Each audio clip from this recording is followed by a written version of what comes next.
Stayed? What are you talking about, dude? Been here for maybe 2, 3, 4 weeks, and I am leaving, actually, because I have an entire continent to see. I'm traveling the world. Welcome to my channel. I am a tourist, seeing the world, not an immigrant.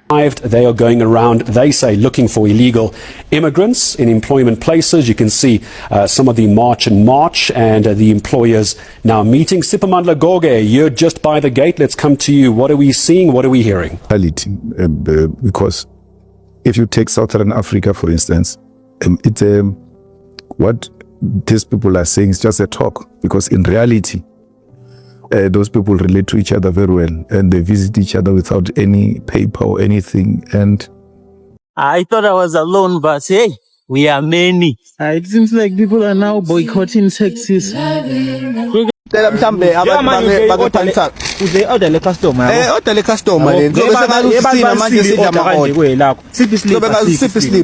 there is an American woman who is asking her fellow Americans to boycott South Africa, all because of a Jamaican tourist that visited South Africa, and South Africans were asking him to leave South Africa. So basically, if you have the dark skin color, you are targeted in South Africa. You are a target in South Africa. And also, there are some American politicians that are also planning on taking South Africa out of whatever help that they get from America, because they feel South Africa is not their friend now, but rather friends with their enemies. I have this and more videos. Julius Malema too is sharing something in this video. Don't forget to like, don't forget to subscribe. You don't lose anything by liking. Just give the video a thumbs up. Let's go into the video.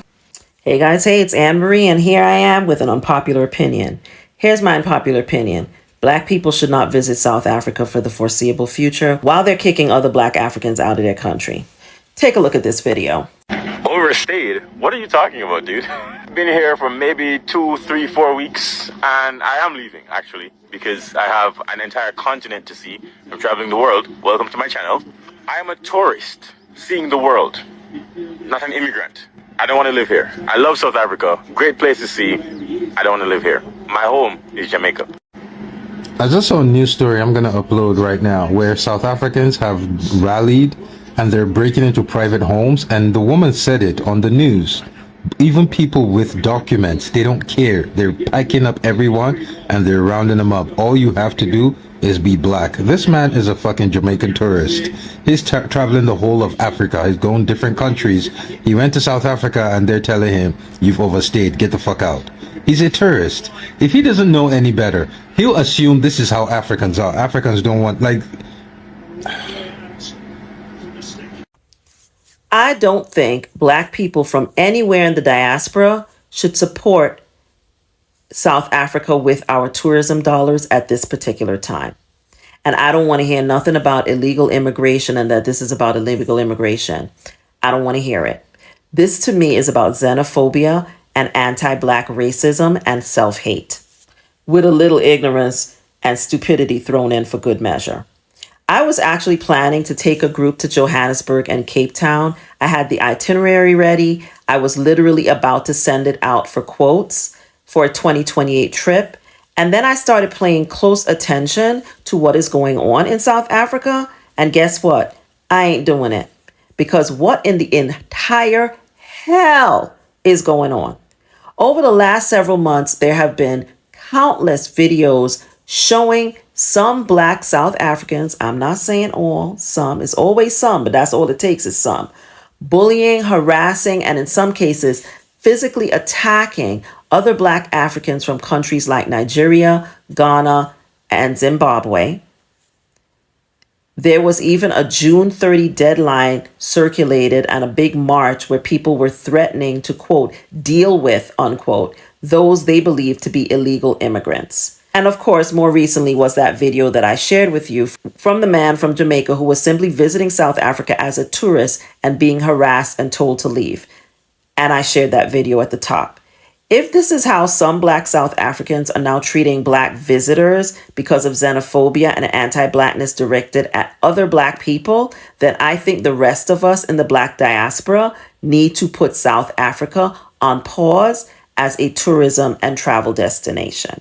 I'm especially concerned about the vigilante vibe of all of this, which is why I've made the decision that I made, because the thing is that we're all black people And so if you're just going out on the street and singling out people that are black that you've decided look like they might be in your country illegally, I ain't coming.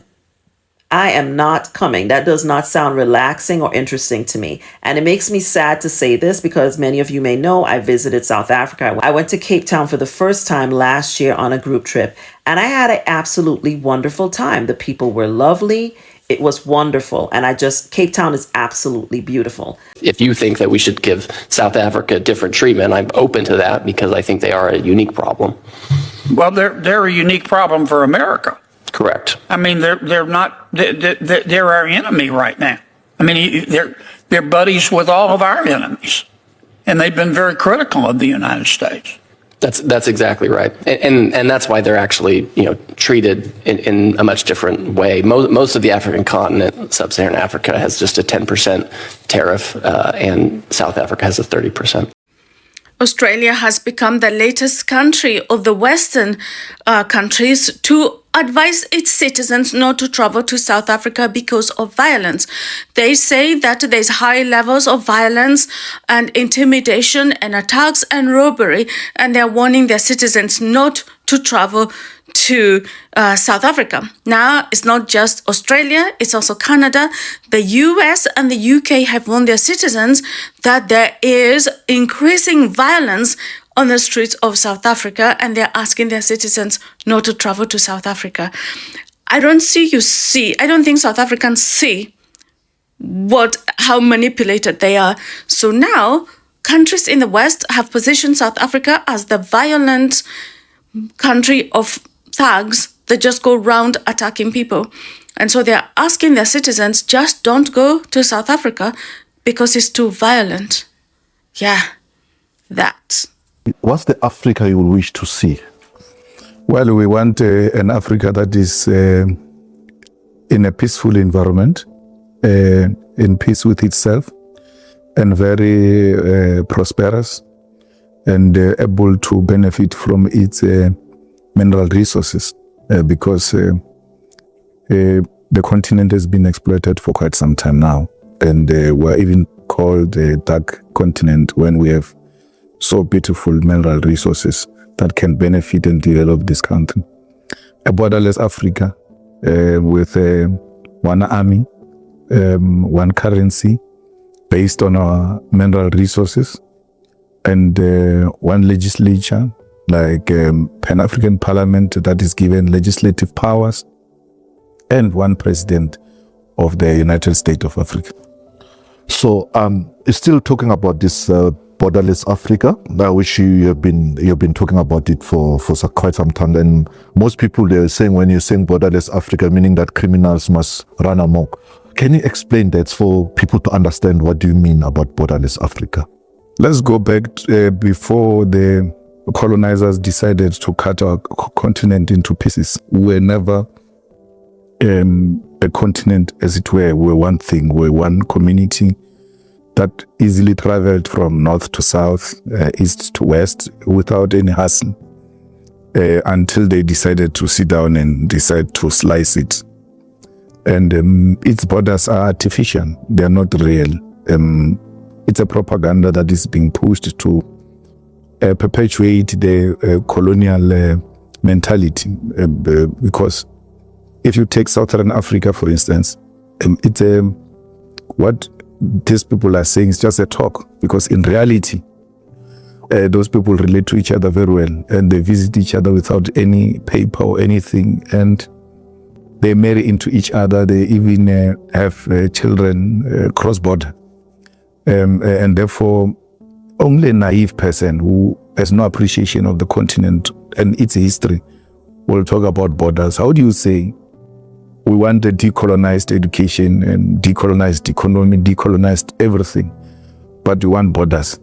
Because borders are colonial. They were imposed on us by a colonialism that survived through a divide and rule, that kind of mentality, and they are now perpetuating it by fueling this mentality of borders, because they know that a united Africa it's a serious threat to colonial and imperialism. We will be one of the most powerful nations in the world if we're to unite, and no one can take advantage of us.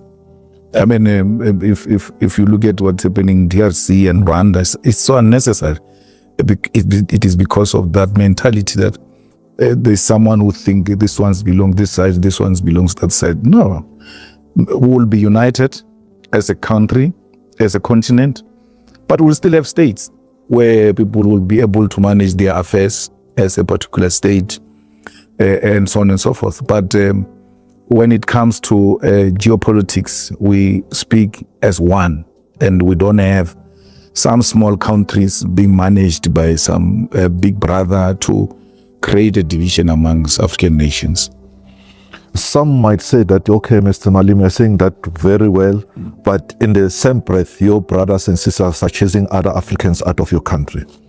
It's a colonial mentality. It's not only happening in South Africa, it's all over the continent, and even in the diaspora for that matter, where you find Africans meeting outside the borders of the continent, still unable to unite on the basis of where they come from, on the basis of the language they speak, and so on and so forth.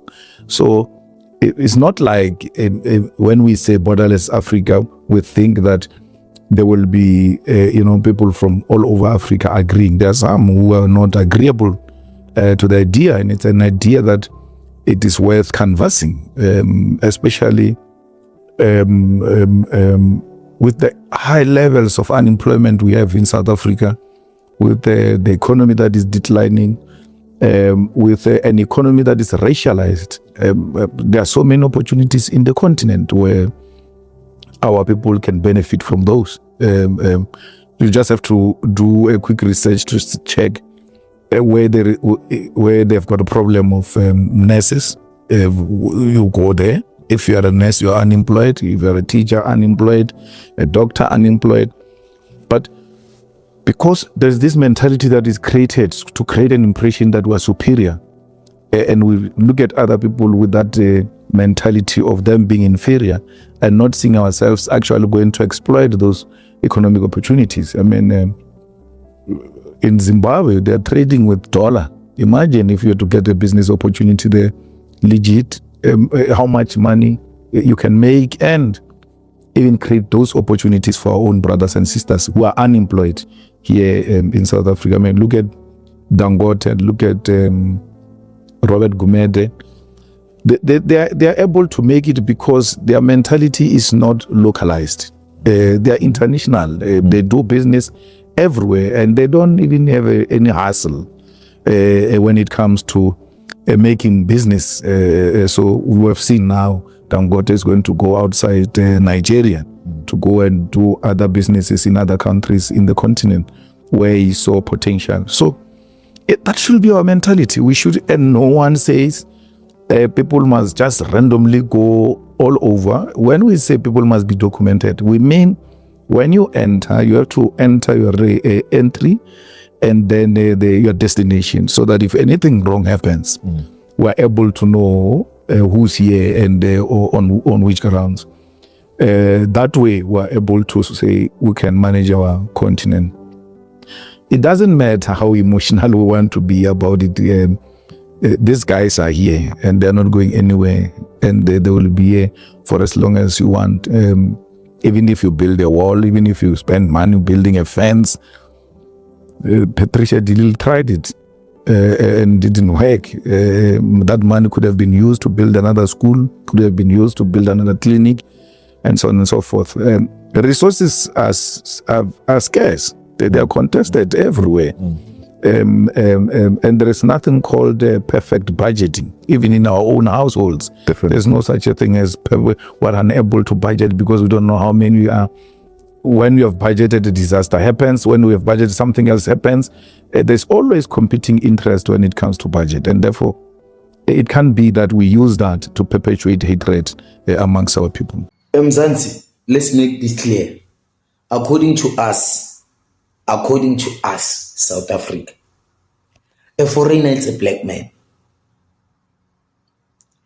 I don't see, since this strike started, since this march in March started, I didn't see even a white guy being chased. No, I only see the blacks. only see the blacks. According to us, foreigners are only blacks, right? There's no foreigner that is white. Because why? Because why? You're afraid of that. Because why? They're superior than you. We black people, we respect people according to what they have. Just because someone is selling tomatoes on the street, and then you want to go there, beat him up, do everything, take his stuff and hurt him. But when it comes to a millionaire that comes here with millions going with the jeep, you don't say he's a foreigner. Even if he's a foreigner, you talk to him with the normal manner, with the respect manner. But black people like you, black people, black skinned like you treat them like trash. I want to understand this. Make me understand. A foreigner is a black person, right? You're busy chasing blacks. You're busy going after blacks, Zimbabwean, Nigerians, all those people from Africa, you're busy going after them. We still got Chinese. We still got Europeans. We still got Americans. We still got Caribbeans. We still got many, many things here. Many, many people here. But we only fight black. Why are we doing that? Not only a black guy or not only a black African, it's a foreigner. No. But we still got foreigners in this country. But we respect them just because of their color.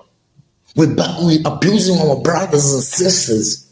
We're living with people who are foreigners, who don't have documents to be here, just because they live in large, we're afraid of them. Protests happening around the country today, one down in Durban, two up in Gauteng. This particular one I'm going to now is involving illegal immigration marches. They're going door to door in Alexandra. These are live visuals at the moment. As we zoom out, you're about to see a gate of a business where one of the groups have arrived. They are going around, they say, looking for illegal immigrants in employment places. You can see some of the march and the employers now meeting. Sipamandla Goge, you're just by the gate. Let's come to you. What are we seeing? What are we hearing? Well, we are hearing that the protesters, they want to ensure that local businesses do not employ foreign nationals. This is one of the business owners here. He has had to shut down because the locals are saying they want to audit him. He must give them a list of all the people that he has employed in his business, and they don't want any foreigners here. They are saying this company, they accuse it of employing Malawans, Mozambicans, Zimbabweans, and other foreign nationals. Now they want to go inside and audit these business premises, something that the security and the police are keeping an eye on, because you've got quite a large crowd here that is protesting. We are in Alexandra, that's where we locate ourselves. The protesters are going door to door, house to house, business to business, ensuring that they are trying to take away and remove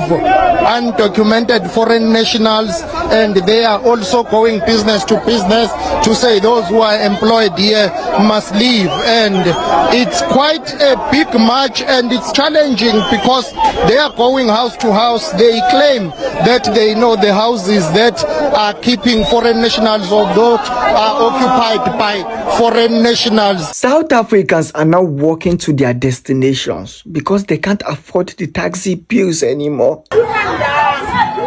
Taxis are now too expensive for them to even afford. We told you guys, it's all about time before you guys start paying double for things.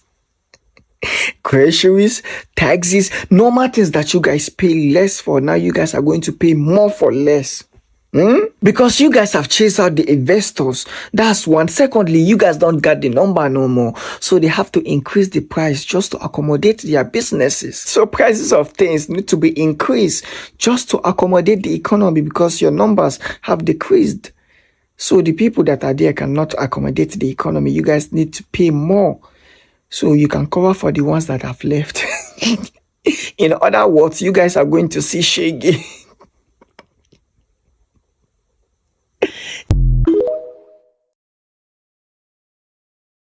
I thought I was alone, but hey, we are many. It seems like people are now boycotting taxis. Look at the rate of people that are just working now. Seems like everyone is just working home now. No more taxis. Yeah.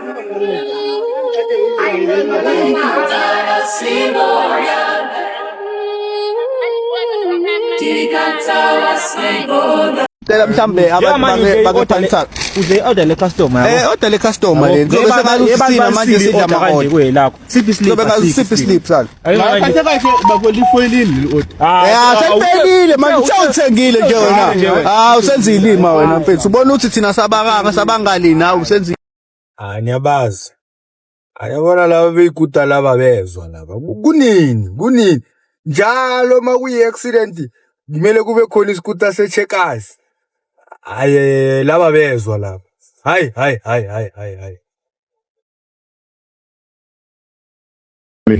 A growing debate is unfolding online as Black Americans react to events involving South Africa, specifically xenophobia. You got a lot of South Africans who are abusing Black Africans who are not from South Africa. I mean, they are upset at them for real. They're mad because, according to them, they are coming there and draining their resources. Yeah, so they jumping on them, fam. They beating them up, doing all kinds of stuff to them. Now, my question is this. What did they do to them white folks when they were out there stealing their resources? And I'm talking about major, I ain't talking about clinical resources. I'm not talking about the government aid. I'm talking about land. Yeah, what about that? You know, what did they do about that? So I just wanted to make sure, fam, I wasn't the only one out there, you know, with this mindset, because I do not understand how these people can allow others to do them any kind of way and they can bow down.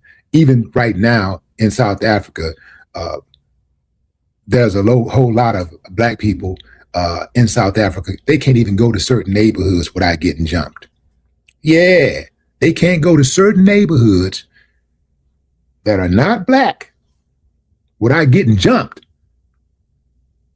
But they're swinging on their own people. They got a lot of vitriol for non-South Africans. Yeah, fam. Non-Black South Africans.